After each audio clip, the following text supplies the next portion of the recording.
The other great philosopher who can be credited with having begun the philosophical revolution and is as influential, if not more, as his Ustad-e-Mohtaram, which is Plato.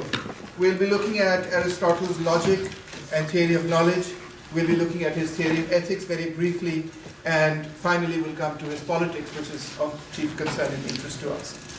There's a lot of slides today, so I'm going to go through the slides somewhat quickly, but of course these slides are also available on LMS and so on. So Aristotle was born in 384 BC, passed away in 322 BC. He was in Stagira in Greece.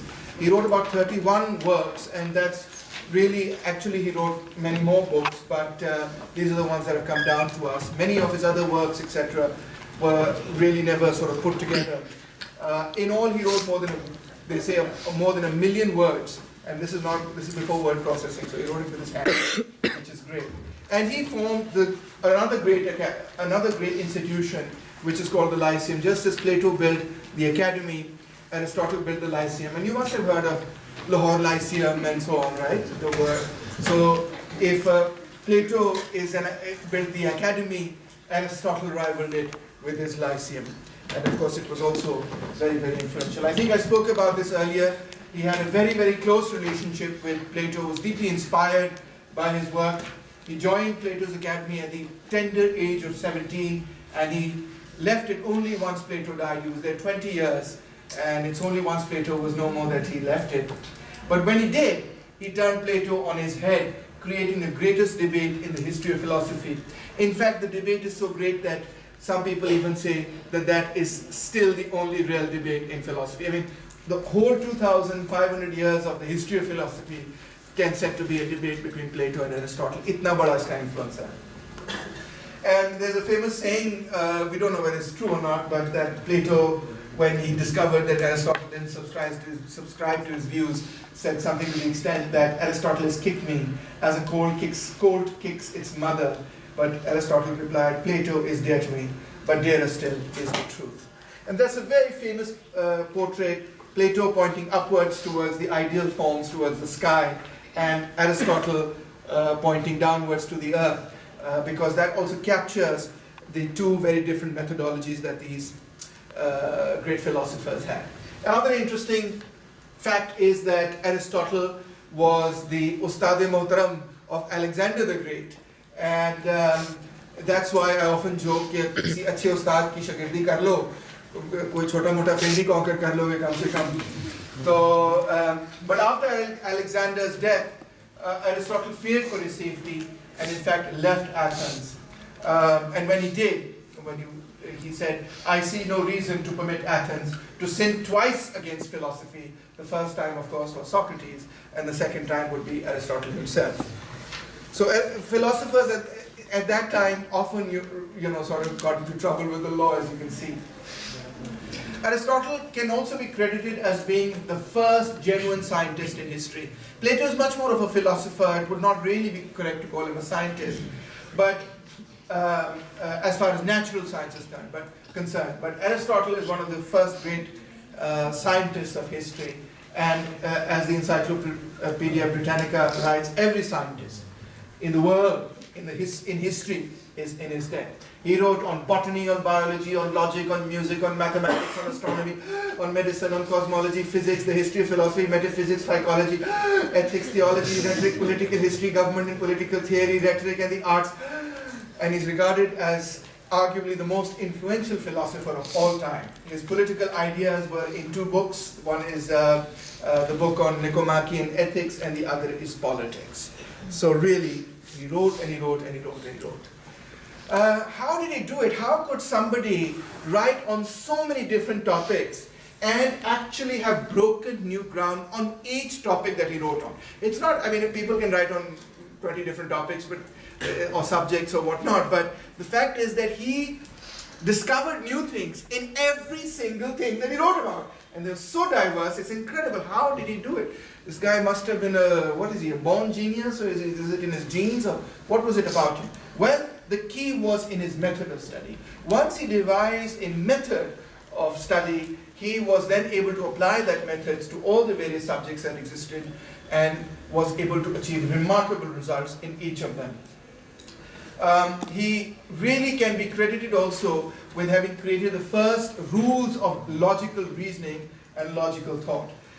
And also he is the great systematizer and classifier of knowledge. One of the great things he does is he takes whatever exists, all the knowledge that exists, and then he laboriously and meticulously classifies it and divides it and says, oh, this belongs here, and this belongs here, and this belongs here. He just organizes knowledge. So he's an incredible organizer. Creator of inventory of terms. In fact, many of the terms, you'll be shocked to discover how many of the terms that we use, both in the natural sciences as well as in the social sciences, were invented, derived, or created by Aristotle himself. So these three great guys, Socrates, Plato, and Aristotle, really, they are the cornerstones of what we would consider to be Western political philosophy. What was his methodology? Well, his methodology was, first of all, he would start by doing what's called an index, a literature review. And if you know anything about writing for the social sciences, which you should, because, well, you're social science students, that's what we ask you to do in your essays as well. Start with the literature review. Start by studying what other people have written. Then he would boil down that literature into a dialectical debate. What are the two main big camps that exist in all the literature? What is the main question that people are debating? Whether if you're looking at democracy, or you're looking at capitalism, or whatever question you're looking at, what are the big dividing lines? What's the big debate at that time? And then, of course, he developed a system of epistemology and a system of logic, and he would pass his, his understanding through that system, and he would achieve remarkable results. So that was his overall method: is to study everybody that exists, classify it, understand the big debates, and then pass them through his method of logic and achieve remarkable results. So for this purpose, he created certain tools, logical tools, which he calls the organon. These are his books, Categories on Interpretation, Prior Analytics, Posterior Analytics, Topics and Sophistical Refutations. And these books together, 6 of them, are what we call his tools, his logical tools, his tools through which he really manages to look at everything. He also divides science into 3 interesting categories, and I find them particularly interesting because they say a lot about how the Greeks thought about knowledge and the sciences. First were the theoretical sciences, and what we today call natural sciences would fall into the theoretical sciences. And then there were the practical sciences, and this was politics and ethics and all of what we call humanities and social sciences. And then finally were the productive sciences, what we would call today skills and crafts and what we study at polytechnical institutions. So the interesting thing that it says is, today we consider the sciences to be practical. We say, ye koi asal kaam ho raha hai. And we consider the humanities and social sciences to be theoretical, abstract and airy-fairy, tree-hugging, liberal sort of people who really are not connected with reality. In fact, the Greeks saw it the other way around. The reason why perhaps they saw it the other way around is because sciences themselves, natural sciences themselves, for Aristotle appeared to be theoretical because he didn't really see them as having too much practical value at that particular point in time. Whatever was practical was put into productive sciences anyway. But this is much more abstract understanding of physics, chemistry, and so on and so forth. So what did he write about that? Well, physics was in theoretical sciences. Well, the reason why I called it theoretical was because he believed this was knowledge for its own sake. It wasn't knowledge for the sake of developing some skill or having some productive use of it or developing the economy or something. So physics was in there, generation and corruption, on the heavens, metaphysics, on the soul, brief natural treatise, history of animals, parts of animals, movement of animals, meteorology, progression of animals, generation of animals. He really enjoyed studying animals as well, as you can clearly see. What were the practical sciences? Conduct and goodness. How to be how to be an ethical person. Nicomachean ethics is named after his son. Eudemonian ethics and Magna Moralia, which is the great ethics, and of course the book that's most important to us, which is on politics, his book on politics. And finally, the productive sciences included things that were the ability, the craft to create things that were beautiful or useful. So shipbuilding, agriculture, medicine, rhetoric, art, the arts of music, theater, dance, poetics, I think rhetoric is there twice. All of these are considered to be productive sciences. Rhetoric was very important to the Greeks because a man that was eloquent and could make a good argument was considered to be, would have political power and would sway the people, etc. So, Aristotle begins more or less in the same place where Plato leaves off. If you recall from Plato, there were two contending ideas that Plato was looking at. There was a Heraclitean idea and the Parmenidean idea. Heraclitus thought, well, everything is in flux, and this meant that things were always changing, and how could one have knowledge in an ever-changing world? And Parmenides thought that change was an illusion, and he also got into trouble of explaining sense perception itself. How could we explain what we see if everything is illusion? And we see change, then how can we explain that?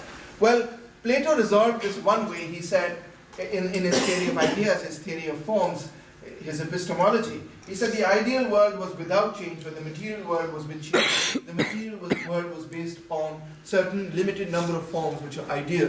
And these ideals themselves were organized in a relationship to each other. And the role of dialectics was to find out these ideals and the relationship of these ideals to each other.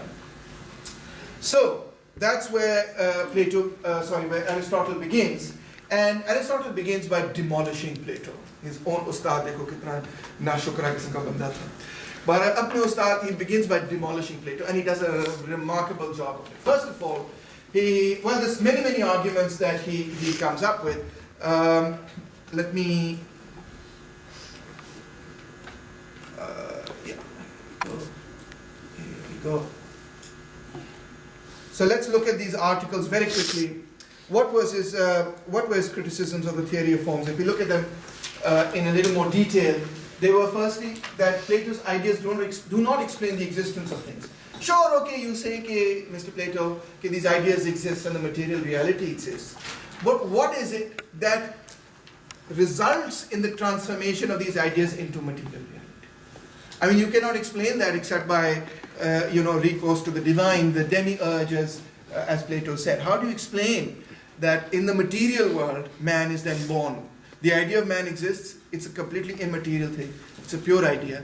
How does it come about in reality then, that horses, and cats and dogs and so on exist? And Plato utterly fails to do this. Even admitting that, say, the idea of whiteness exists, we cannot see how it produces white objects. That remains completely open in Plato. Then he says, Plato does not explain the relation of ideas to things. Things, we are told, are copies of ideas and participate in them. But how are we to understand this participation? In using such phrases, Plato is giving no real account of the relationship, but is merely uttering poetic metaphors. There's no explanation of the relation of ideas to things. Not how things become, ideas become things, what the relation between them, we know nothing about that. Motion is not explained by Plato. If ideas are immutable and the things that we see in matter are in motion, as Plato admits, how does motion happen? Is there an idea of motion? Are the ideas in motion? Plato has no explanation for motion at all. And this is a big contradiction in Plato. Then he says that there are a multitude of things. We know that in the world there are lots and lots of things. We have to explain the lots and lots of things with few things. And all Plato has done is multiplied the things by 2 and said everything that exists also has a form. This is not explaining anything. In fact, it's just doubling the number of things. In fact, multiplying the number of things that require explanation. He says, Plato merely assumes the existence of another multitude of things, the ideas. But the only effect of this is to double the number of things to be explained. How does it help fast to duplicate everything? Plato is like a man who, being unable to count with a small number, fancies that if he doubles the number, he will find it easier to count. So he's just doubled the number of things that have to be explained. He hasn't explained anything. Then he says, ideas are sensuous. Plato thought that a non-sensuous principle must be sought in order to explain the world of sense. But not being able to find any such principle, he merely took the objects of sense over again and called them non-sensuous. There is no difference between the horse and the idea of the horse, except the useless and meaningless in itself or in general attached to each object of sense to make it appear something different. So the horse in general, what is that? What does that even mean? It means nothing. The idea of the horse is the horse is the idea of the horse, and so on. Ideas are nothing but hypothesized things of sense, no different from the anthropomorphic gods of popular religion. Just as gods are nothing but deified men like Zeus and Apollo and Atlas and so on. There's deified men, he says. And so these ideas are nothing but externalized things of nature. Things are said to be copies of ideas, but in fact ideas are only copies of things. So he's not moving us any further. And one of his strongest arguments is called the third man argument, in which he says, whenever you see two ideas, like a white ball, there's the idea of whiteness and the idea of the ball, well, they combine in some way to create a white ball, right? Or a red ball, whatever it may be. Well, if these two ideas combine, then there must be a third idea that explains how the two combine and what proportion they combine, why they combine, and so on. So this is the third idea now that has to be generated in order to explain the bloody white ball, which was one idea. Now we have a concept of whiteness and a concept of the ball and how they match together. This is yet another idea that we have to explain. So there is a common element in all men, therefore there is an idea of man, but there is also an element common to the individual man and to the idea of man. There must therefore be a further idea, the third man, to explain this. And between these further ideas in the individual man, there must be yet another idea to explain that they have in common and so on ad infinitum. So I'm a man, you're a man, right? But you're also a man, so there has to be one idea that explains the connection between you and me and the difference between you and me, yet another idea that explains the connection and difference between you and him, yet another idea that explains the connection between you and me and the difference between you and me. Oh my God, there are so many ideas to explain. It's just multiplying everything and creating complete confusion. Koi cheez Plato explain karne mein kamyab nahi hua. And finally he concludes that essences cannot be outside of things. They have to be in those things. Ideas are the essences of things, and yet these essences are outside of things themselves. How is this possible? The essence of the thing must be in it, he says. The idea as the universal can only exist in the particular. The universal is not something that exists by itself and independently of the individual laws. There is no such thing as whiteness that exists outside of white objects. Anytime you think of white, you're thinking of an object that's white. You can never not think of an object which is white, or you're thinking of white light, or you're thinking of a white plane, or something like that, right? You cannot but think of things in their particular formation. Plato was led into the absurdity of talking as if beside the individual horse we know there is somewhere another individual called the horse in general, or as if besides white objects there is a thing called whiteness. And this is in fact the supreme self-contradiction of whiteness. And it begins by saying that the universal is real and the particular is unreal. Universal se matlab hai the general idea is real and the particular is unreal. Whereas in fact it's the opposite which is the case. It's the particular which is real, we see it, we can touch it, we can feel it, it's there in front of our senses, etc. And the universal is something that we derive from the examination of particular objects. So we look at a lot of horses and we say, these particular animals have some properties in common, I'm going to call this a horse. That's what's going on, he says. It's not that there's a concept of horse sitting somewhere in the sky and then you remember it because you had some recollection of it in some past life. He says, no. You look at a lot of animals and then you say, okay, these animals walk on 4 legs and these animals walk on 2 legs. So first of all, let's divide these. Then you say, okay, these animals have furry skin and these animals have dry skin, so you divide them. Then you discover these animals are warm-blooded and these are cold. So you keep dividing and dividing and dividing, and that's how you create categories. And this is a social process, a process of observation and a process of division and classification that we are undertaking. It's not some abstract idea that's coming to us from up on high. So basically, Plato is making the mistake of saying that existence is unreal, and what is actually real, he's saying is unreal, and what is nothing but an abstraction of the real, he is saying is real. So he's stood everything on its head. So what is Mr. Aristotle going to do now? Well, he's going to bring things back to the way they should be. Yes? So all of these arguments actually make sense, but what was that about motion, the third point? Motion, what kind of motion? Very simple. कि idea static है, दुनिया के अंदर motion है, change है, हर वक्त तब्दीली है. कैसे? Is there an idea of change? जिसकी वजह से दुनिया के अंदर तब्दीली है. How can you explain change? If the ideas are static, why do things change? There's no explanation, right? So either या तो change इस वजह से हो रहा है कि वो ideas भी change हो रहे हैं, तो फिर ये भी change हो रहा है, तो that makes sense. because they're sort of mirroring each other. But if the ideas are static, then why are these things changing down here? What's going on? There's no explanation according to Plato. Sir? Yes. Plato says that because the ideal world is all good, the evil in a real world is because of change, and this change comes because the real world doesn't matter, and the ideal world doesn't. Sure, but there's no explanation then, right? I mean, that's not an explanation. To just say it's evil doesn't give us an explanation of how does it occur. If everything in this world is related to an idea, where is the idea of change? Is there an idea of change? And if there's an idea of change, then if there's no idea of change, then how does change come about? And if there is an idea of change, or if ideas themselves are changing, then that's completely left open. All the particular things are basically derivations of things in the ideal world, and because the ideal world is static, it is impossible that its derivations will be moving. Exactly right. Exactly. How is it that if in the ideal world everything is static, in the real world everything is changing? How did that happen? You can create some theory out of it, but Plato has no theory, no explanation. Right? Yes. But so then again, Plato also says that the things that exist in this world are some forms of the idea that exist in the truth.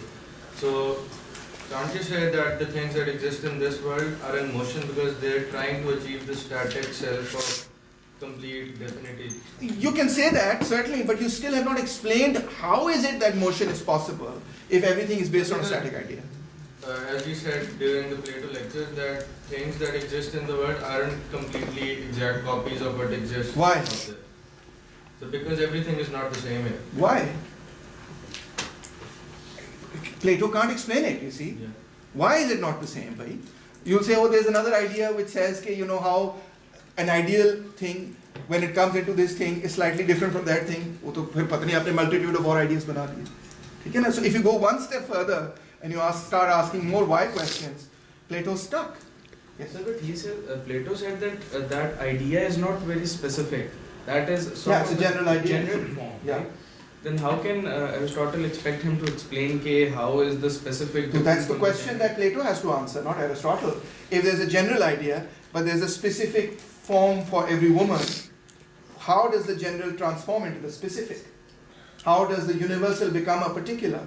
Right? So let's say there are women that are African American, without any intention of being racist here, say that they are black in the color of their skin, and there are others that are yellow.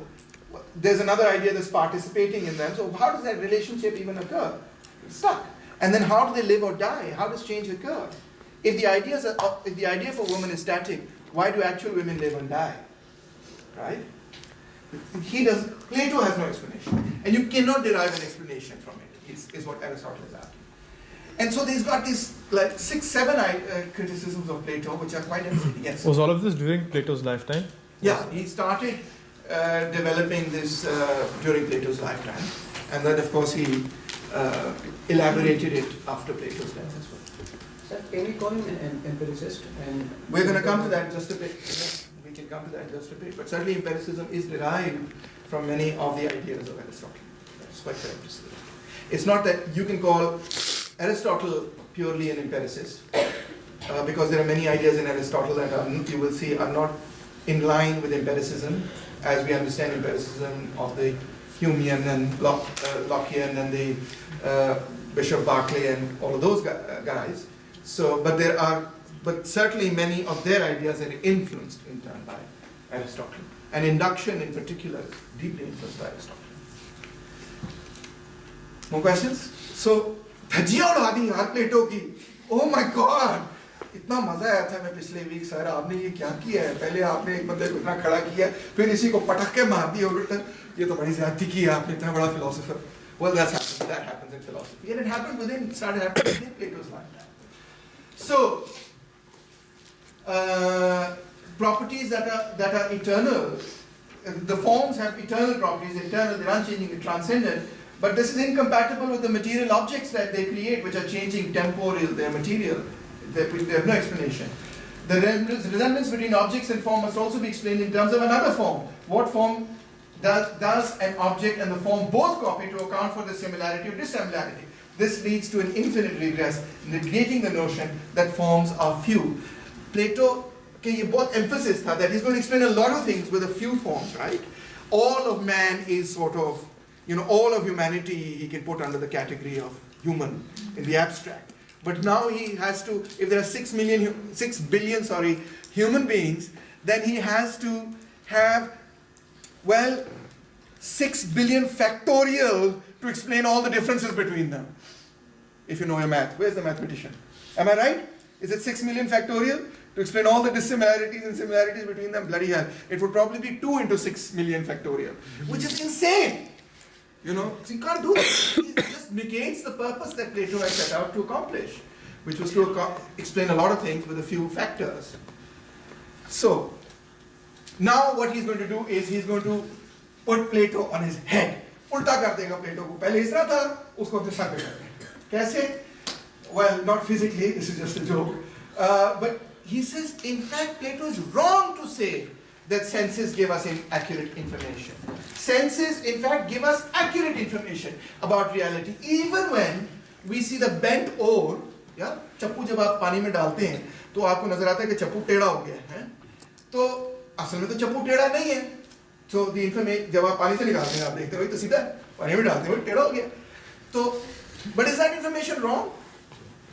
Aristotle says no, it's not wrong information. It's still telling you something about reality which is accurate. What is it telling you about reality which is accurate? Exactly, that light refracts. When it goes through a thicker or a more dense medium, it refracts. That's what it's telling you. It bends, right? It turns. So, fascinating, right? So, actually, the bent oar is giving you accurate information. That light is passing through 2 different mediums, and hence, what you're seeing in the air medium is going like this, and what you're seeing in the water medium is going like that. So, it's not incorrect information. It's correct information. But you need to know how to interpret it correctly, how to understand it correctly. So then he says, so first of all he says, the senses are not giving you inaccurate information. They're giving you accurate information, you just need to know how to understand it, baby. Okay? The idea of horse, says Aristotle, you complicated things so much. Dude, it's very simple, he said in his American accent. He said, like the idea of a horse was like simply a concept that like we humans had formed like after seeing a certain number of like horses. He didn't say it like that. The point, we saw a number of animals, we saw a number of horses, we said, this animal looks the same as this animal, which looks the same as this animal. You know what I'm going to call it? I'm going to call it a horse. Really that simple. By form, the form of a horse, Aristotle meant that which is common to all horses. You have to have certain properties that are common to be called a horse, or to be called a man, or a woman, or a cat, or a dog. Forms were in the things because they were the particular characteristics of those things. So you should not be looking for the essence in some sky in the high, sky in the pie in the sky, sorry. You should be looking for the forms in the particular objects themselves. The properties that are common is what the forms are. The real objects in the form of the objects are just as inseparable as body and soul, he says. So, Aristotle says, perception starts with the eye. Senses are the basis of knowledge. Things that are in the human soul are purely reflections of natural objects. By the soul over here, he doesn't mean the religious concept of the soul. He means, because in ancient Greek philosophy, they often use the terms, and in all philosophy, they often use the term soul to also mean. Okay, so the things that are in the mind, you should read the sentence like, the things that are in the mind, जो हमारे ज़हन में ख्याल है, are purely reflections of the natural objects. I look at something, I look at that bag, and in my mind, I form an image, a picture of that bag. Nature is the real world, he says. The world of matter is the real world, not the world of ideas, as Plato said. Nothing exists in consciousness that has not first been experienced by the senses. Wow. Can you think, this is a fascinating thought experiment, can you think of an alien which is so weird that it is utterly unrelatable to anything you've seen or heard or as a human being? Can you think of something that you have never seen? Not in the of course you can think of something you haven't seen. I can think of a 3-legged or 3-winged fairy. I've never seen one, right? My point is, those are amalgams of various things we have seen. Like a dolphin is an amalgam of a woman and sorry, not a dolphin, a mermaid. I keep getting this confused.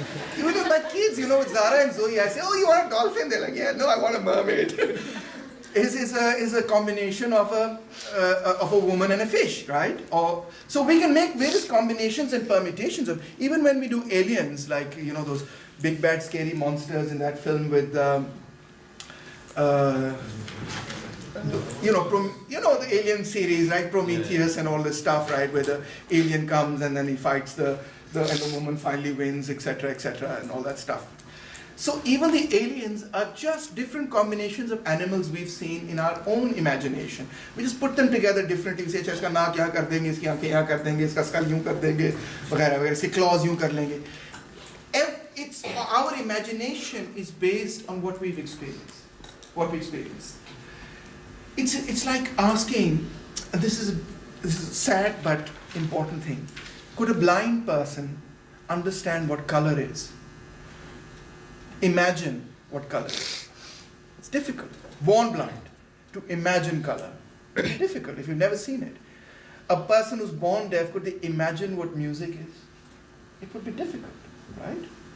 So it's from the senses that our minds develop various ideas. Yes? Sir, but that doesn't explain, for instance, technological innovation. Why? Because, how did the first wheel form then? Why is that hard to explain? According to this theory? Yeah. Because people couldn't imagine it back then. It doesn't mean that, it means that what they imagine are things that they have seen in what Aristotle means is that the raw material of imagination is provided from our senses. That's what he means. We put that raw material together in different ways to come up with new ideas and new things and inventions and so on. We can't invent something of which does not come out of some experience of ours. एक खूबसूरत saying है, necessity is the mother of invention. We invented things because we were doing things. What were we doing when we invented the wheel? We were trying to transport things, right? How were we transporting things in the ancient world? Heavy things, like logs and so on. Well, we laid the logs down and we rolled them. That's how, when we cut down the trees, we laid them down and we rolled them. And then we started rolling on things on top of the rolling logs. And then we said, well, this is pretty cool. What if, let me cut the log out. So, you cut the logs to roll things, like, for example, the Egyptians. How did they get those massive stones moving? Yeah, those massive stones with which they built the pyramids. How did they move them? They moved them on logs. Yeah, they used to take the stone, they used to take a lever, pull it up, roll a log under it, push from piche, and they would get it on top of the logs, and then they would roll the logs. But two slaves would come and put another log, and then another log, and then another log, पीछे से उठाते जाते थे, आगे से लगाते जाते थे, और इस तरह करके वो roll करते रहते थे. So that is really the origin, and so then they developed that further. They said, all right, how can we get this log to be rolling without, not as a full log, but put something on top of it, So then they came up with a round wheel with just a spoke in it. Then they came up with wheels with spokes, etc., and so on. That's how they developed it. कुछ ज़रूरत थी तो उसकी वजह से फिर आहिस्ता आहिस्ता चीज़ें developed. Okay, the mind has the innate faculty of organizing all sensory impressions into categories and classes. So when you look at things, you want to organize them. You want to understand them. To understand them, you have to organize them.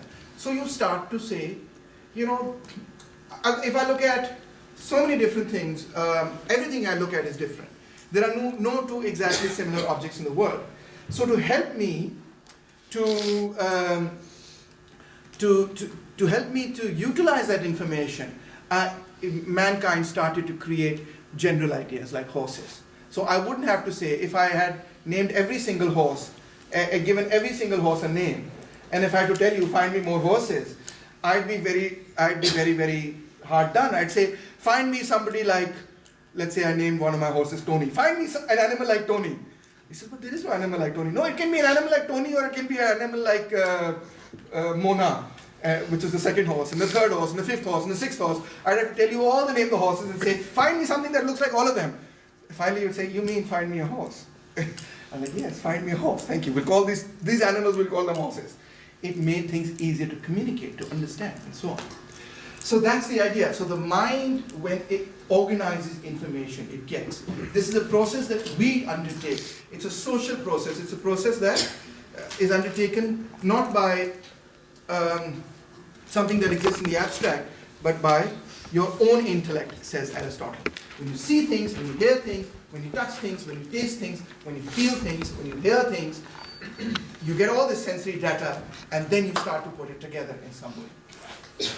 So, what is substance and form? Well, Aristotle says substance you can think of as something, whatever everything is created out of is, let's say, substance. It changes, it's Heraclitean. And the essence is what we turn that substance into. Like we have we have clay, and then we can mold that clay into a pot. The clay is a substance. The pot is the form that the clay becomes. So in this way, we can see that there is some value in understanding form and substance, or the difference. You can create a pot out of a different substance. You can create a bronze pot, or an iron pot, or a clay pot, right? So the substance here is varying, but the form is the same, essentially. Right? So that's the difference. That's the real difference, he says, between substance and form. And how does substance take form? How does it become something? What's the process through which things become other things? Well, first you have the material cause. The material cause, he says, is the raw material, right? Nature, earth, clay, whatever.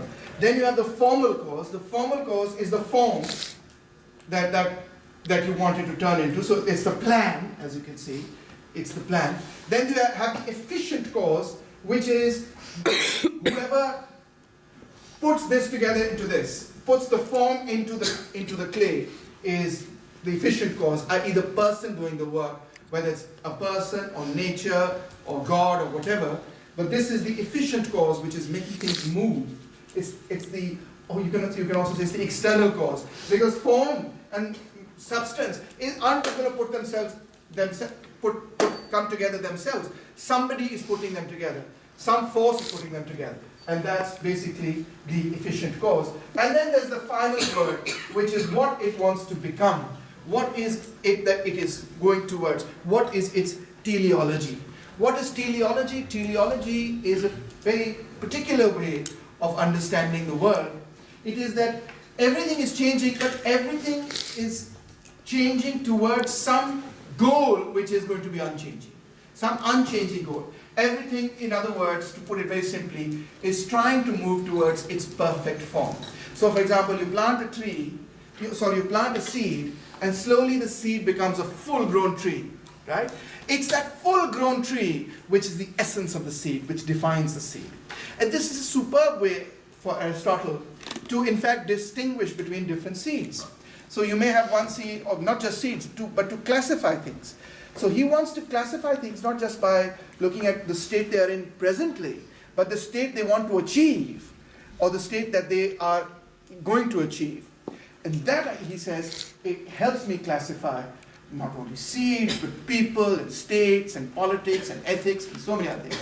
What's the end goal here? What's the final goal? The world is coming to an end, but what are your goals?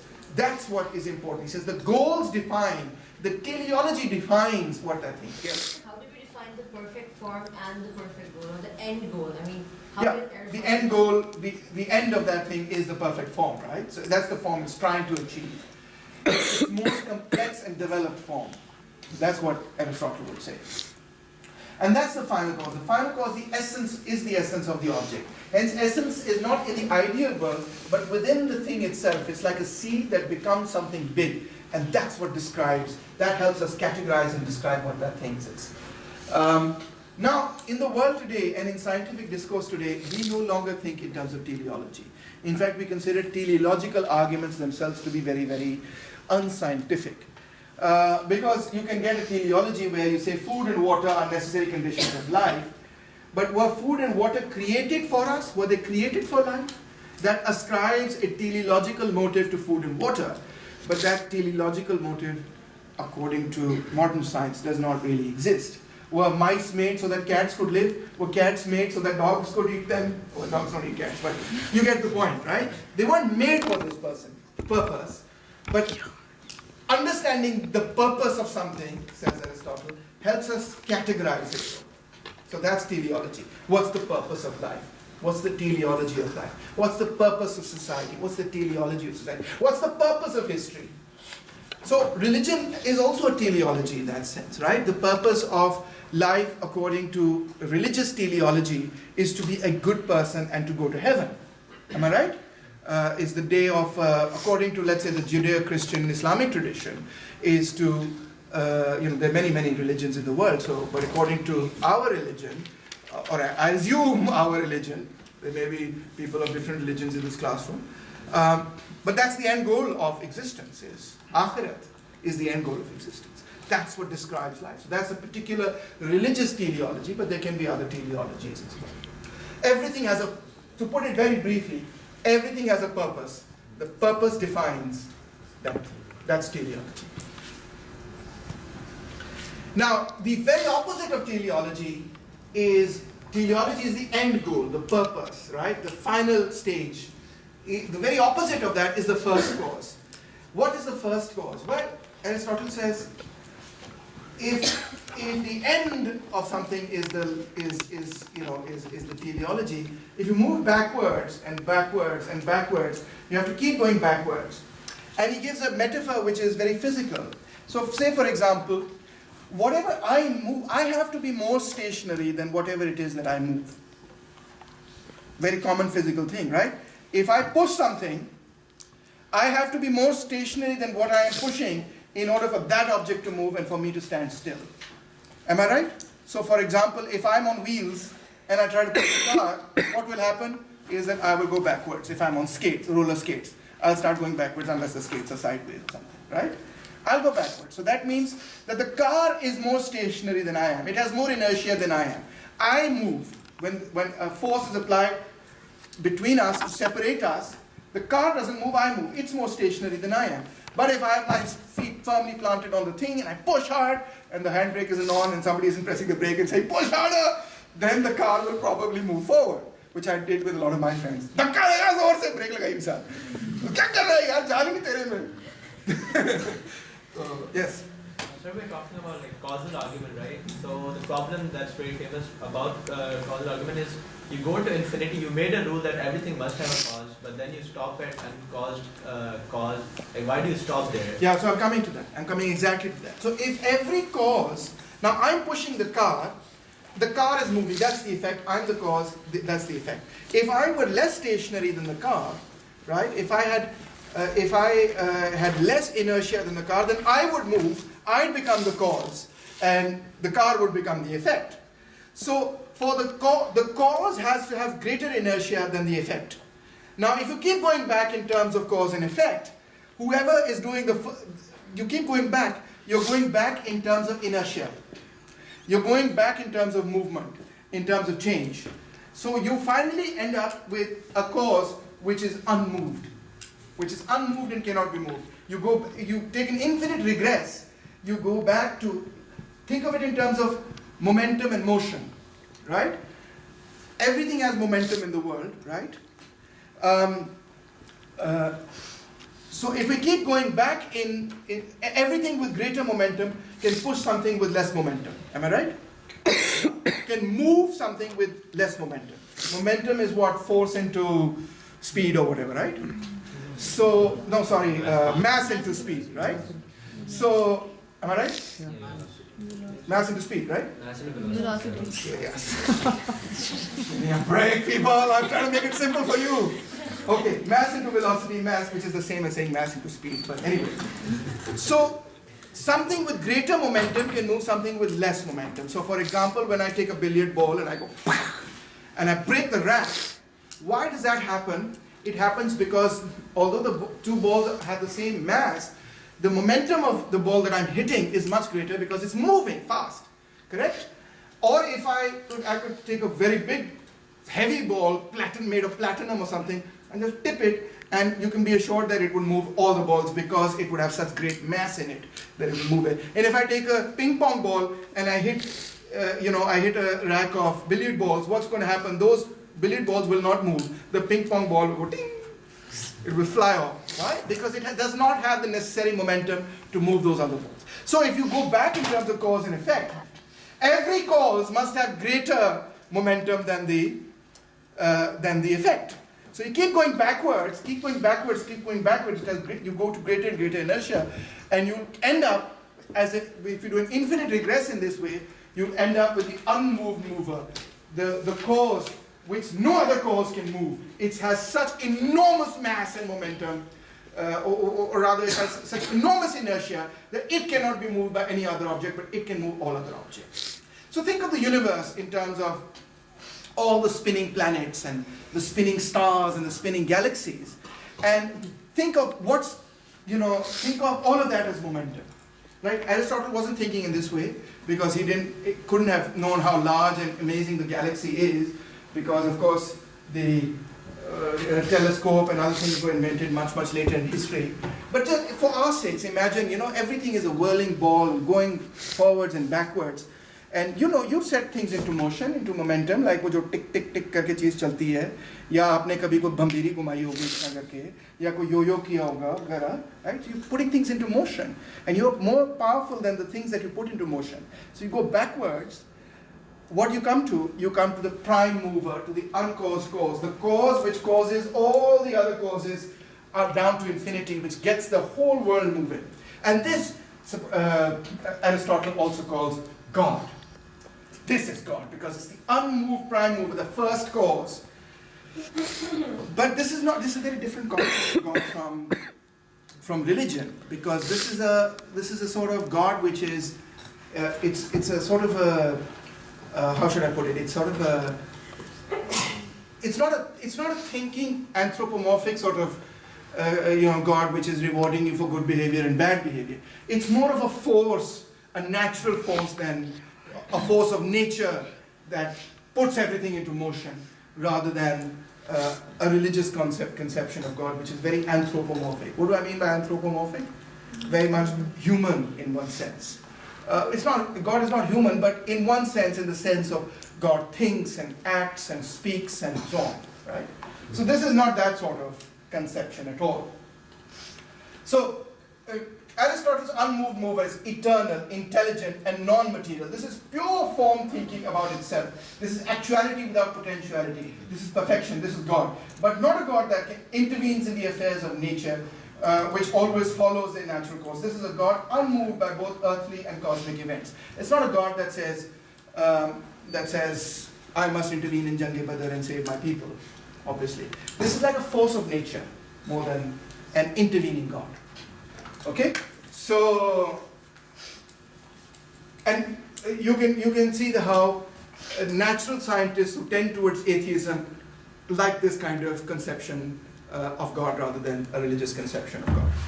This is like a force of nature rather than an intervening God. Okay, now to Aristotle's. Should we take a 5-minute break? Yes. Okay, let's take a 5-minute break. I'll start at 1 exactly. Okay.